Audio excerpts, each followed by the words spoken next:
నమస్తే, welcome to doctor సలహా. CBSE విద్యారంగంలో గత 40 సంవత్సరాలుగా ఎంతో మంది విద్యార్థులను ఉన్నత వ్యక్తులుగా తీర్చిదిద్దిన little angels public school Sharadanagar, Chillakuru, Gudur వారు సమర్పిస్తున్న డాక్టర్ సలహా కార్యక్రమానికి స్వాగతం, సుస్వాగతం. జ్వరం అందరం ఎదుర్కొనే చాలా సాధారణ అనారోగ్యం. ప్రతి ఒక్కరికి కాలానుగుణంగా ఎప్పుడో ఒకసారి జ్వరం వచ్చే ఉంటుంది. నిజానికి జ్వరం అనేది వ్యాధి కాదు. శరీరంలో ఇతర సమస్యలు ఏమైనా ఉంటే వాటి కారణంగా బయటకు వెల్లడయ్యే లక్షణం ఇది. చాలా సందర్భాలలో శరీరంలో ఏదైనా ఇన్ఫెక్షన్ ఉంటే జ్వరం వస్తూ ఉంటుంది. శరీరం ఇన్ఫెక్షన్ పైన చేసే పోరాటమే జ్వరం అని వైద్య నిపుణులు భావిస్తుంటారు. అయితే కొన్నిసార్లు ఎలాంటి ఇన్ఫెక్షన్ లేకపోయినా జ్వరం వస్తుంది.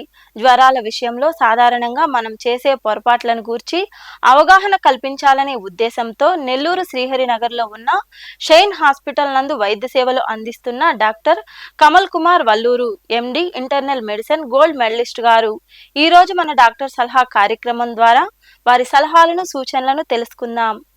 నమస్తే అండి, నా పేరు డాక్టర్ కమల్ కుమార్ అండి. I'm working in Shine hospital as a consultant physician. శివాబి ప్రేక్షకులందరికీ నమస్కారం. లాస్ట్ టైం డయాబెటీస్ మీద చేసిన వీడియోకి మీరు ఇచ్చిన రెస్పాన్స్కి చాలా ధన్యవాదాలండి. అండ్ ఈరోజు ఎపిసోడ్ 2లో భాగంగా నేను సెలెక్ట్ చేసుకున్న టాపిక్ ఏంటి అంటే, ఈరోజు మేము రికార్డ్ చేస్తున్న రోజు మే 8. యాక్చువల్లీ మే 8కి ఇంపార్టెన్స్ ఏంటి అంటే, చరిత్రలో మే 8వ తేదీ మసూచి అనే వ్యాధిని ప్రపంచవ్యాప్తంగా మనం తరిమి కొట్టడం జరిగింది. ఇంతకు ముందు 1980కి ముందు పుట్టిన వాళ్ళలో మీరు చూసుంటే పెద్ద పెద్ద వ్యాక్సిన్స్ వేసి ఉంటారు. 1980కి పుట్టిన ముందు వాళ్ళకు ఉంటాయన్నమాట. 1980 తర్వాత పుట్టిన వాళ్ళలో ఈ వ్యాక్సిన్స్ అనేవి పెద్ద మార్క్స్, చేతుల మీద మచ్చలు ఉండేవి కాదు. అందుకోసం ఈరోజు నేను సెలెక్ట్ చేసుకున్న టాపిక్ ఈ మే 8వ తేదీ కాబట్టి జ్వరాల మీద తీసుకోవడం జరిగింది. నమస్తే డాక్టర్ గారు, జ్వరాలు సాధారణంగా ఎన్ని రకాలు ఉంటాయి? వాటిని ఏ విధంగా విభజించవచ్చు? వాటి గురించి తెలుసుకోవాల్సిన ఆవశ్యకత ఏమిటి? జ్వరాల్లో సాధారణంగా మనం చేసే పొరపాట్లు ఏమిటి డాక్టర్ గారు? జ్వరాలన్నీ చాలా వరకు అందరికీ తెలిసే ఉంటాయి. కానీ ఈరోజు ఈ వీడియోకి వచ్చిన ఇంపార్టెన్స్ ఏంటి అంటే, అసలు అన్ని రకాల జ్వరాల మీద అవగాహన కల్పించడం ఒకటి, దాంతోపాటు మనం చేసే సాధారణ పొరపాట్లు ఏంటి, ఏ జ్వరాలు ఇంపార్టెంట్, ఏ జ్వరాలు మనకి డాక్టర్ సలహా తీసుకోవాలి, ఏ జ్వరాలకి మనం యాంటీబయాటిక్స్ వాడాలి, ఏ జ్వరాలకి మనం అన్నెసరీ మెడికేషన్ అవాయిడ్ చేయొచ్చు అనే దీని మీద ఈరోజు వీడియో చేద్దామని అనుకున్నాం. ముఖ్యంగా జ్వరాల గురించి తీసుకుంటే మనకి జ్వరాలను 2-3 రకాలుగా డిఫరెన్షియేట్ చేయొచ్చు. జ్వరాలు ఏ కారణం చేత వస్తాయి అనే దాన్ని బట్టి వైరల్ జ్వరాల, బ్యాక్టీరియల్ జ్వరాల, లేదా కొన్ని క్రిములు, ప్రోటోజోవా అని క్రిముల వల్ల వచ్చిన జ్వరాల, లేదా ఏ కారణం లేకుండా కొన్ని జ్వరాలు వస్తాయన్నమాట. ఇప్పుడు సన్ స్ట్రోక్ అంటారు. సన్ స్ట్రోక్ అంటే వడదెబ్బ తగిలినప్పుడు జ్వరం లాగా ఉంటుంది, కానీ దానికి కారణం ఏ క్రిములు కాదు. సో ఇలా జ్వరాలని వైరల్ జ్వరాలని, బ్యాక్టీరియల్ జ్వరాలని, లేదా ప్రోటోజోవా నుంచి వచ్చిన జ్వరాలని రకరకాల జ్వరాలుగా విభజించవచ్చు. కొన్నిసార్లు ఏంటంటే ఈ జ్వరాల్లో చాలాసార్లు వారంలోపు తగ్గిపోయే జ్వరాలు, 2-3 వారాల వరకు ఉండే జ్వరాలు, 3 వారాలు పరీక్షలు చేసినా ఏమీ తగ్గనటువంటి జ్వరాలు కూడా మనం డిఫరెన్షియేట్ చేయొచ్చు. సో ఈ విధంగా మనము రానున్న వీడియోలో ఇప్పుడు మనం ఏ జ్వరాలు ఎలా ట్రీట్ చేస్తాం, మనకుండే సాధారణ జ్వరాలు ఎలా ఉంటాయి, ఒక్కొక్కటిగా మనం చూసుకుంటూ వద్దాం. డాక్టర్ గారు, ఈ జ్వరాలలో వైరల్ జ్వరాల గురించి క్లుప్తంగా వివరించండి. మనం అనుకున్నట్టు ఈ జ్వరాల్లో నెంబర్ 1 జ్వరాలు వచ్చి వైరల్ జ్వరాలు. మనం జ్వరాలన్నీ ఒక 100% తీసుకుంటే ఈ వైరల్ జ్వరాలు అనేవి 90% ఉంటాయి. వైరల్ జ్వరాలు అంటే మనకు తెలిసినవి సాధారణంగా ఏముంటాయి, మనకు జనరల్గా వచ్చే జలుబు, దగ్గు, గొంతు నొప్పి, దాంతోపాటు చాలా రకాల జ్వరాలు, మన డెంగ్యూ జ్వరము, చికెన్ గునియా జ్వరము, ఫ్లూ జ్వరాలు, కోవిడ్, ఇవన్నీ వైరల్ జ్వరాల కిందకి వస్తాయి. వీటిలో సాధారణంగా మనకు కనిపించేవి ఏంటి అంటే వైరల్ ఫ్లూస్ అంటారు. అంటే ఏంటి, సర్వసాధారణమైన జలుబు, దగ్గు, గొంతు నొప్పి. వీటి లక్షణాలు ఏ విధంగా ఉంటాయి, ఇది జనరల్గా ముక్కు కారడం, గొంతు నొప్పి రావడము, దాని తర్వాత వచ్చి కొద్దిపాటి జ్వరం, ఒక 101 వరకు జ్వరాలు రావడం, ఒళ్ళు నొప్పులు రావడం, ఇవి అందరికీ జలుబులు చేసే ఉంటాయి. కాకుంటే ఈ సర్వసాధారణమైన జలుబులకి మనం చేసే మిస్టేక్స్ ఏ విధంగా ఉంటాయంటే, జలుబు తొందరగా తగ్గిపోవాలా అని చెప్పి యాంటీబయాటిక్స్ వాడటం. మీరు ఇందాక నేను చెప్పినట్టు వైరల్ జ్వరాలకి యాంటీబయాటిక్స్ రోల్ అనేది అసలు ఉండదు. వైరల్ జ్వరాలను ఎట్ట కనుక్కోవచ్చు? ఈ పేషెంట్కి వైరల్ జ్వరమే వచ్చింది అని ఎట్ట కనుక్కుంటాం? ఒక ఇంట్లో ఒకళ్ళకి జలుబు దగ్గు స్టార్ట్ అయిన తర్వాత ఈ విధంగానే వేరే వ్యక్తికి రావడము, వీళ్ళ నుంచి ఒకళ్ళకి తగ్గిపోయిన తర్వాత ఒకళ్ళకి తగ్గిపోయిన తర్వాత ఒకళ్ళకి, మన కోవిడ్ ఎలా వస్తుందో సర్వసాధారణమైన జలుబులు కూడా అలానే వస్తుంటాయి. కాబట్టి మీరు ఎలా గుర్తించవచ్చు అంటే, మీకు ఈ వైరల్ జ్వరాలు అనేవి ఫ్యామిలీలో ఒకళ్ళ నుంచి ఒకళ్ళకి స్ప్రెడ్ అవుతూ ఉంటాయి. సో ఇలా స్ప్రెడ్ అవుతూ ఉన్నాయి అంటే అది వైరల్ జ్వరాలు మాత్రమే. సాధారణంగా మిగతా జ్వరాలు ఒకళ్ళ నుంచి ఒకరికి స్ప్రెడ్ అంత ఈజీగా అవ్వవు. సో ఇలాంటి జ్వరాలకి జనరల్లీ 3 నుంచి 4 రోజుల్లో వాటంతట అవే తగ్గిపోయేదానికి మన వాళ్ళు చేసే సాధారణ మిస్టేక్స్ ఏముంటాయి? ఒక అజిత్రోమైసిన్ అనే ట్యాబ్లెట్ కానీ, ఆగ్మెంటిన్ అంటే అమాక్సిసిలిన్ అనే ట్యాబ్లెట్ కానీ వేసేయడం, ఇంకా కొన్ని దగ్గరలో ఊర్లలో ఇంకా తొందరగా తగ్గిపోవాలని చెప్పి స్టిరాయిడ్స్ అంటారు, డెక్సామెథజోన్ అనే ట్యాబ్లెట్ కానీ, ఇలాంటి ట్యాబ్లెట్లు వాడడం వల్ల మీ జ్వరం తొందరగా తగ్గిపోతుంది. కానీ దాని తర్వాత మీకు sugar, BP, thyroid, almost obesity, bones week అవ్వడం, ఇలాంటి ప్రాబ్లమ్స్ అన్నీ ఈ సర్వసాధారణమైన జలుబుకి స్టిరాయిడ్స్ కానీ వాడడం వల్ల వస్తూ ఉంటాయి అన్నమాట. నెక్స్ట్, సాధారణంగా ఈ జలుబుకి ఈ ఫ్లూకి తేడా ఎలా కనుక్కుంటామంటే, సాధారణ జలుబు 3 రోజుల్లో తగ్గుముఖం పడుతుంది. ఇప్పుడు వచ్చిన స్వైన్ ఫ్లూ కానీ, కోవిడ్ కానీ, ఇంతకుముందు వచ్చినట్టు మనం చూస్తే ఈ ఫ్లూ జ్వరాలు ఎలా ఉంటాయి? పోయినసారి బర్డ్ ఫ్లూ గురించి కూడా మాట్లాడుకున్నాం.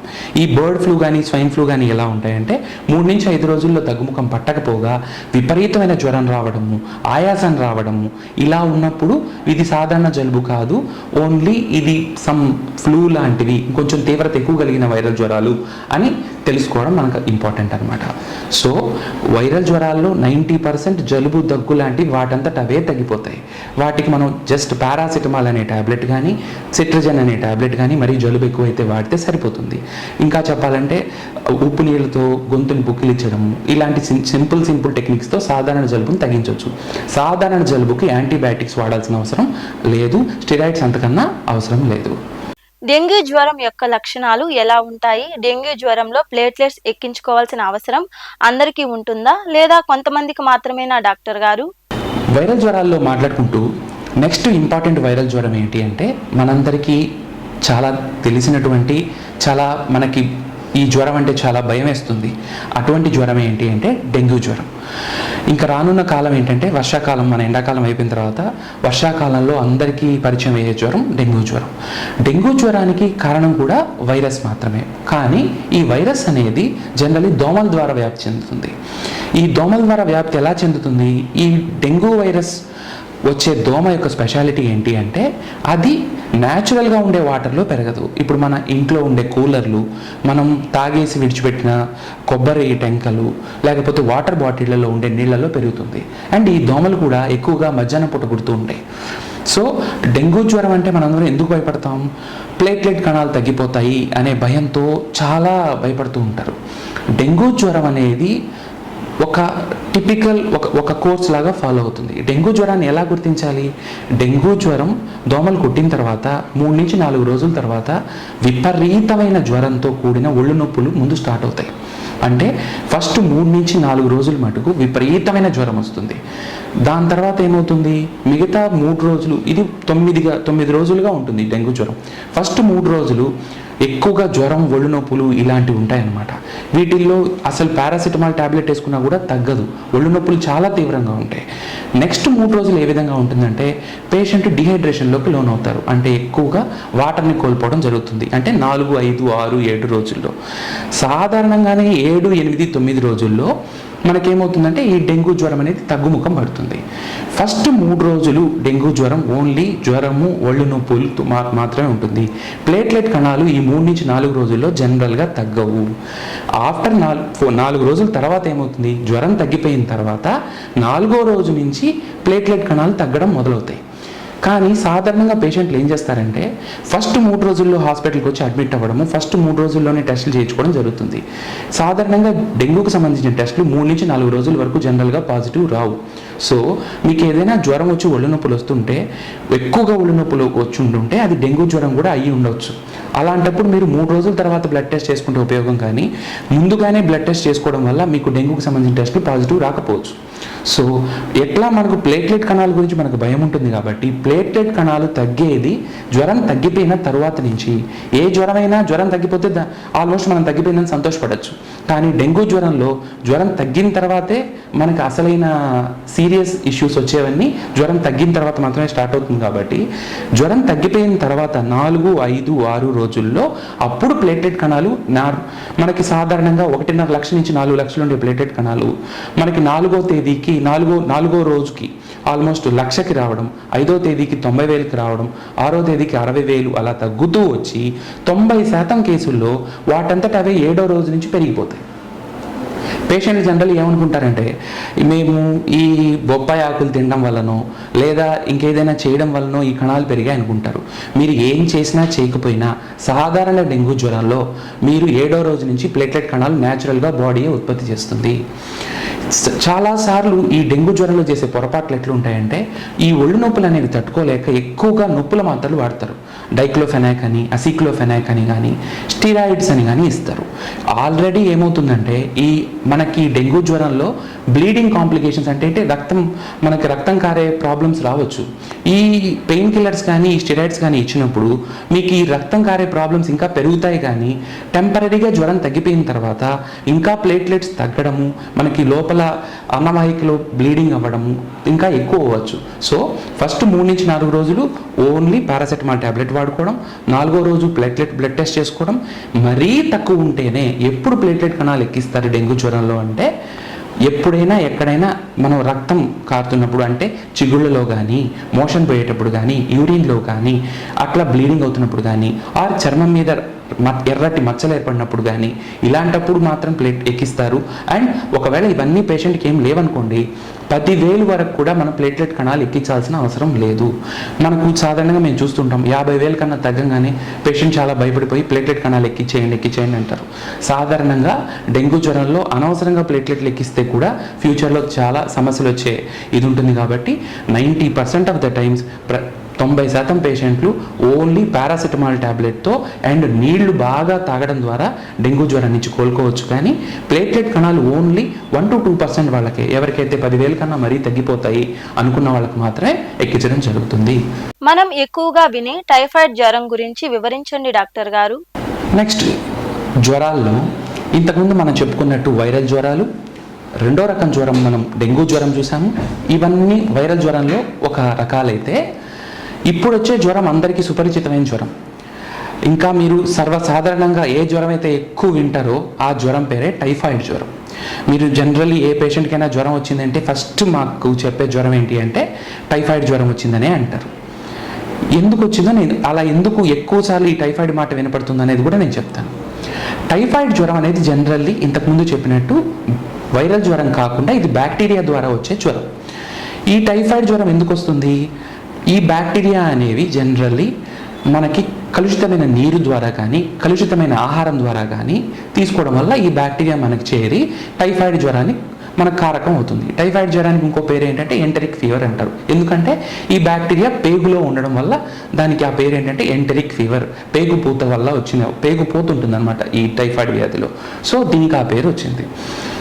టైఫాయిడ్ వ్యాధి లక్షణం ఏంటి అంటే టైఫాయిడ్ వ్యాధి స్పెషాలిటీ ఏంటంటే ఇంతకుముందు డెంగ్యూ జ్వరంలో జ్వరం స్టార్ట్ అవ్వడం మనకు 103, 104తో స్టార్ట్ అవుతుంది. కానీ ఈ టైఫాయిడ్ జ్వరం స్పెషాలిటీ ఏంటి అంటే మెట్లలాగా అంటే మొదటి రోజు 99, 2వ రోజు 99.5, దాని తర్వాత 100 ఈ విధంగా చిన్నగా పెరుగుతూ వెళ్తూ తగ్గేటప్పుడు కూడా ఎట్లా ఉంటుందంటే 102 నుంచి 101.5, 101, 100.5 ఇలా తగ్గుతూ వస్తుంది. దీన్ని స్టెప్ ల్యాడర్ ఫీవర్ అంటారు. మెట్లకి ఎలా పెరుగుతుందో అలా తగ్గుతూ వస్తుంటుంది. కాబట్టి ఈ టైఫాయిడ్ జ్వరం అనేది ఇలా కనుక్కోవచ్చు. ఈ టైఫాయిడ్ జ్వరంలో మిగతా లక్షణాలు కూడా ఎలా ఉంటాయంటే కొన్నిసార్లు బాగా ఫేర్గా ఉండే మనుషుల్లో మనకి మచ్చలు లాంటివి కూడా కనపడుతూ ఉంటాయి. కానీ ఈ టైఫాయిడ్ జ్వరాన్ని మనం ఎలా గుర్తించవచ్చు అంటే ఒక టెస్ట్ ఉందన్నమాట, వైడాల్ టెస్ట్ అంటారు. మీరందరూ చూసే ఉంటారు. 1/80, 1/160 ఈ విధంగా చేసే టెస్ట్ అనేది వైడాల్ టెస్ట్ అంటారు. ఈ టైఫాయిడ్ టెస్ట్ మనకు పాజిటివ్ రావాలి అంటే 7వ రోజు నుంచి మనకి పాజిటివ్ వస్తుంది. అంటే ఆల్మోస్ట్ ఫస్ట్ వీక్ తర్వాత ఇది పాజిటివ్ వస్తుంది. మోస్ట్ ఆఫ్ ద పేషెంట్స్ మనకు ఫస్ట్ వీక్లో టైఫాయిడ్ జ్వరం, ఒకరోజు జ్వరం చేసి టైఫాయిడ్ టెస్ట్ చేసుకొని వస్తుంటారు. ఈ విధంగా అనవసరంగా ఈ టెస్ట్కి మీరు ఖర్చు పెట్టుకోవాల్సిన అవసరం అయితే ఫస్ట్ రోజు అయితే లేదు. టైఫాయిడ్ టెస్ట్ని మనం 1 వీక్ వరకు గుర్తించలేము. ఏ టెస్ట్ ద్వారా? వైడాల్ టెస్ట్ ద్వారా గుర్తించలేము. మొదటి వారంలోనే మనం గుర్తించాలంటే ఒకే ఒక మెథడ్, బ్లడ్ని కల్చర్కి పంపించడం ద్వారా మాత్రమే మనం గుర్తించగలం. రెండో వారం నుంచి ఈ వైడాల్ టెస్ట్ అనేది పాజిటివ్ వస్తుంది. పైగా ఒకసారి ఒకరికి ఎవరికైనా టైఫాయిడ్ ఒక వ్యక్తికి 40 ఏళ్ళు ఉన్నాయి. ఇప్పుడు ఫర్ ఎగ్జాంపుల్ అతనికి 30 ఏళ్ళప్పుడు 35 ఏళ్ళప్పుడు టైఫాయిడ్ వచ్చింది. అప్పుడు వచ్చిన టైఫాయిడ్ కూడా ఈ 40 ఏళ్ళప్పుడు మనకు కనపడే అవకాశం ఉంటుంది. ఇప్పుడు ఈ వ్యక్తికి జలుబు అయి ఉండొచ్చు, నార్మల్ జ్వరం అయి ఉండొచ్చు. ఈ టెస్ట్ చేసుకోవడం వల్ల అనవసరంగా టైఫాయిడ్ జ్వరం అనుకునే పొరపాటు కూడా జరగచ్చు. సో వైడాల్ టెస్ట్ మీరు ఎప్పుడు చేసుకోవాలి? మొదటి వారం తర్వాత మాత్రమే చేసుకోవాలి. ఎలా గుర్తించవచ్చు టైఫాయిడ్ జ్వరాన్ని? మనకి చిన్నగా పెరగడము, స్టెప్ వైజ్గా పెరుగుతూ రావడము, ఎక్కువగా చలి ఉండడము, ఒక్కొక్కసారి మోషన్లు అవ్వడము, ఒక్కొక్కసారి ఏమవుతుందంటే ఎర్రటి మచ్చలు లాంటివి రావడం, అరుదుగా జరిగినా ఇలా జరుగుతూ ఉంటుంది. కానీ టైఫాయిడ్ జ్వరాన్ని ట్రీట్ చేయడం మాత్రం చాలా ఈజీ. మనం సాధారణంగా వాడే ప్రతి యాంటీబయాటిక్ అనేది టైఫాయిడ్ జ్వరానికి పనిచేస్తుంది. కాబట్టి టైఫాయిడ్ జ్వరం అనేది ఒకప్పుడు చాలా సీరియస్ ఇష్యూ అయ్యిండేది. కానీ ఈ రోజుల్లో టైఫాయిడ్ జ్వరాన్ని చాలా ఈజీగా మన సింపుల్ అజిత్రోమైసిన్ అనే ట్యాబ్లెట్ ద్వారా కానీ, సెఫలోస్పోరిన్స్ అనే ట్యాబ్లెట్స్ ద్వారా కానీ మనం క్యూర్ చేసుకోవచ్చు. కానీ టెస్ట్ వరకు మటుకు ఫస్ట్ వారంలో చూసిన టెస్ట్ చూసుకొని టైఫాయిడ్ జ్వరం అనుకునేది మాత్రం తప్పు. సో చాలా జ్వరాల్లో టైఫాయిడ్ టెస్ట్ అనేది పాజిటివ్ వస్తుంది. ఒక్కొక్కసారి మలేరియా జ్వరంలో కూడా టైఫాయిడ్ టెస్ట్ పాజిటివ్ వస్తుంది. కాబట్టి డాక్టర్ గారిని సంప్రదించుకునేది టైఫాయిడ్ జ్వరం అనుకొని మీ అంతటి మీరు యాంటీబయాటిక్స్ తీసుకోకుండా ఉండడమే మంచిది. మలేరియా జ్వరం అంటే ఏమిటి? అది ఉందని ఏ విధంగా కనుక్కోవాలి? దానికి లక్షణాలు ఎలా ఉంటాయి? ట్రీట్మెంట్ ఏమి ఉంటుంది డాక్టర్ గారు? నెక్స్ట్ జ్వరం మనకందరికీ బాగా తెలిసినటువంటి మరో జ్వరం ఏమిటి అంటే దోమల ద్వారా వ్యాప్తి చెందే మలేరియా వ్యాధి. పాత రోజుల్లో మలేరియా జ్వరంతో చాలామంది చనిపోయేవాళ్ళు కూడా. ఎక్కువగా గూడెల్లో, చాలా మారుమూల పల్లెటూర్లలో ఈ మలేరియా జ్వరం వచ్చినప్పుడు అప్పుడు ట్రీట్మెంట్స్ అనేవి లేక ఈ మలేరియా జ్వరంతో చాలామంది చనిపోవడం కూడా జరిగేది. ఈ మలేరియా జ్వరం కాంప్లికేట్ అయినప్పుడు మెదడు వాపు కూడా రావడం వల్ల మనకేంటంటే ఫిట్స్ లాంటి ప్రాబ్లమ్స్ కూడా వస్తూ ఉండేవి. ఈ రోజుల్లో మన హౌసింగ్ కండిషన్స్ పెరగడం వల్ల, ఈ మురుగుని బాగా హ్యాండిల్ చేయడం వల్ల మలేరియా జ్వరం తగ్గింది. కానీ ఇప్పటికీ కొన్ని ప్రాంతాల్లో మనకి వింటూనే ఉంటాం. నెల్లూరు దగ్గర ఆత్మకూరు నుంచి కానీ, చిత్తూరు దగ్గర ఉండే పీలేరు దగ్గర కానీ, కడప దగ్గర ఉండే రాయచోటు నుంచి కానీ ఏ పేషెంట్ అయినా ఫస్ట్ జ్వరంతో వచ్చినప్పుడు మాకు వచ్చే మొదటి డౌట్ మలేరియా జ్వరమేమో. ఎందుకంటే ఈ ప్రాంతాల్లో మలేరియా ఇంకా ఎక్కువగా ఉంది. మలేరియా జ్వరం అందరికీ తెలిసినట్టే ఇది కూడా దోమల ద్వారా వ్యాప్తి చెందుతుంది. అనాఫిలస్ దోమ ద్వారా వస్తుంది. ఇంతకుముందు డెంగ్యూ జ్వరంలో చెప్పినట్టు ఈ దోమలు మార్నింగ్ పూట కాకుండా నైట్ పూట ఎక్కువ కుడుతుంటాయి. ఈ జ్వరాలు, ఈ మలేరియా జ్వరాలు కూడా 2-3 రకాలు ఉన్నాయి. పాల్సిఫారం మలేరియా అని, వైవాక్స్ మలేరియా అని రకరకాలు ఉన్నాయి. ఈ పాల్సిఫారం మలేరియా అనేది చాలా తీవ్రతరం అయ్యే అవకాశం చాలా ఎక్కువ ఉంటుంది. సో మలేరియా జ్వరానికి ఉండే స్పెషాలిటీ ఎలా గుర్తించాలి అంటే, మీ ఫస్ట్ జ్వరం రాగానే ఏదైనా జ్వరాన్ని మనం కనుక్కోగలము అంటే అది మలేరియా జ్వరం మాత్రమే. ఎందుకు అంటే మలేరియా జ్వరంలో మనం చేసే టెస్ట్ ఏంటి అంటే ఆ క్రిమిని మనం మైక్రోస్కోప్లో చూసి గుర్తిస్తాం. కాబట్టి మీకు ఏదైనా టెస్ట్ని ఫస్ట్ వారంలో మనం గుర్తించగలము అంటే ఓన్లీ మలేరియా జ్వరం మాత్రమే ఫస్ట్ 2-3 రోజుల్లో గుర్తించగలం. దీని లక్షణాలు ఎలా ఉంటాయి? చాలా ఈజీగా గుర్తించవచ్చు. మలేరియా జ్వరం ఎలా ఉంటుంది అంటే 105 నుంచి 106 వరకు చాలా ఎక్కువగా జ్వరం రావడం. దాని తర్వాత ఏమవుతుంది? విపరీతమైన చలి రావడం, వణుకు రావడం, ఒక్కొక్కసారి పేషెంట్ 3 నుంచి 4 దుప్పట్లు కప్పితే కానీ తగ్గట్లేదు సార్ అనే మాట చాలా ఇంపార్టెంట్. దాని తర్వాత దానంతట అదే ఎక్కువగా చెమటలు పట్టేసి తగ్గిపోవడం. ఈ జ్వరం యొక్క స్పెషాలిటీ ఏంటి అంటే రోజు టైంకి ఒక టైంలో మాత్రమే వస్తుంది. ఇప్పుడు ప్రతిరోజు 4 గంటలకు మాత్రమే వస్తుంది, లేదా కొంతమందికి రోజు 6 గంటలకు మాత్రమే వస్తుంది. పేషెంట్ చెప్పేస్తారు, సార్ 4 దాకా నేను బాగుంటాను, 4 గంటలకు జ్వరం వచ్చేసేటట్టు ఉంటుందని ముందుగానే పేషెంట్కి తెలిసిపోతుంది. ఈ విధంగా 24 గంటలకు ఒక్కసారి వచ్చే జ్వరము మలేరియా జ్వరము. కానీ అన్నిసార్లు ఈ విధంగా ఉండాల్సిన అవసరం కూడా లేదు. కానీ ఏదైనా జ్వరంలో 105, 106 డిగ్రీల వరకు రావడము, ఎక్కువగా చలి రావడము, దాని తర్వాత తలనొప్పి వచ్చి చెమటలతో తగ్గిపోవడము, ఎక్కువగా దోమలు ఉండే ఏరియాలో ఈ విధంగా జరిగినట్లయితే మలేరియా జ్వరం ఏమని గుర్తించాలి. మలేరియా జ్వరాన్ని చాలా ఈజీగా ట్రీట్ చేసేయచ్చు మొదట్లో. ఒకవేళ అది కాంప్లికేట్ అయితే మటుకు ఒక్కొక్కసారి ప్రాణాపాయం కూడా జరిగే అవకాశం ఉంటుంది.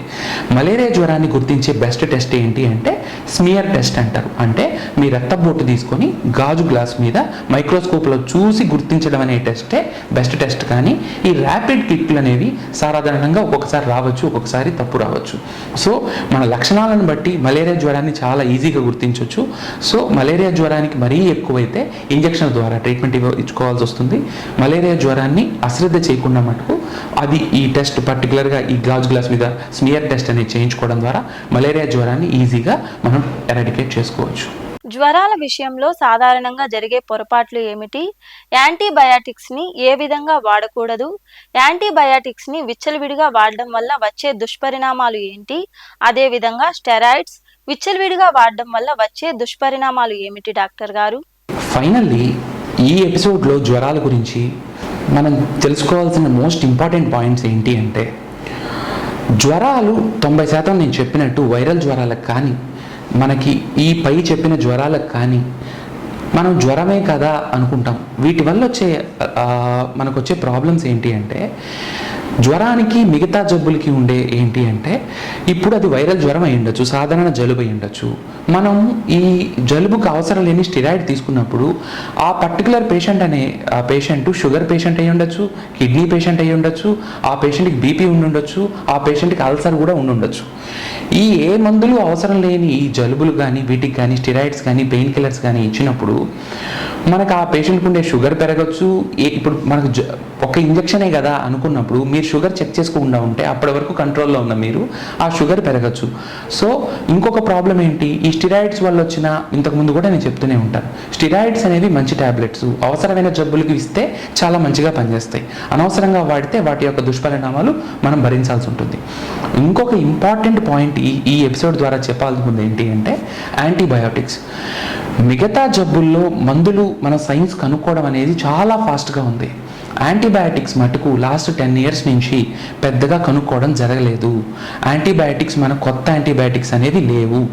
సో యాంటీబయాటిక్స్తో మన అనవసరంగా యాంటీబయాటిక్స్ వాడుతూ ఉంటే వచ్చే ప్రాబ్లమ్స్ ఏంటి అంటే, ఇప్పుడు దాంతో తగ్గించాల్సిన అమాక్సిలిన్ అనే ట్యాబ్లెట్తో తగ్గించాల్సిన జ్వరం ఒక్కొక్కసారి 10,000 రూపాయలు యాంటీబయాటిక్ ఇస్తే కూడా తగ్గని అవసరం వస్తుంది. దాన్ని యాంటీబయాటిక్ రెసిస్టెన్స్ అంటారు.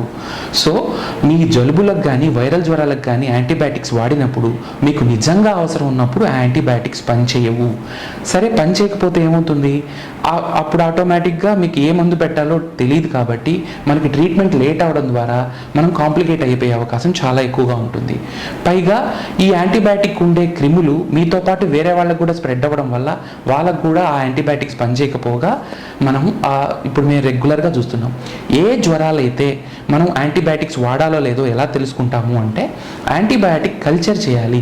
ఒక పేషెంట్కి ఇప్పుడు యూరిన్లో మంట అని చెప్పారు, ఏదో ఒక యాంటీబయాటిక్ వాడేయకుండా యూరిన్కి కల్చర్ లాంటివి పంపించడం ద్వారా మీకు అసలు ఏ యాంటీబయాటిక్ పనిచేస్తుంది, ఏ యాంటీబయాటిక్ ఎన్ని రోజులు వాడాలి అని డాక్టర్ గారి సలహా మేరకు యాంటీబయాటిక్స్ వాడాలి కదా అని మెడికల్ షాపుల్లోనో లోకల్ దగ్గర కానీ మీరు యాంటీబయాటిక్స్ అనవసరంగా కానీ వాడితే మటుకు ఇప్పుడు మీకు ప్రాబ్లం లేకపోవచ్చు, కానీ యాక్చువల్లీ యాంటీబయాటిక్స్ అనవసరంగా వాడడం వల్ల మీకు మోషన్స్ లాంటివి అనవసరంగా అయ్యే అవకాశం కూడా ఉంటుంది.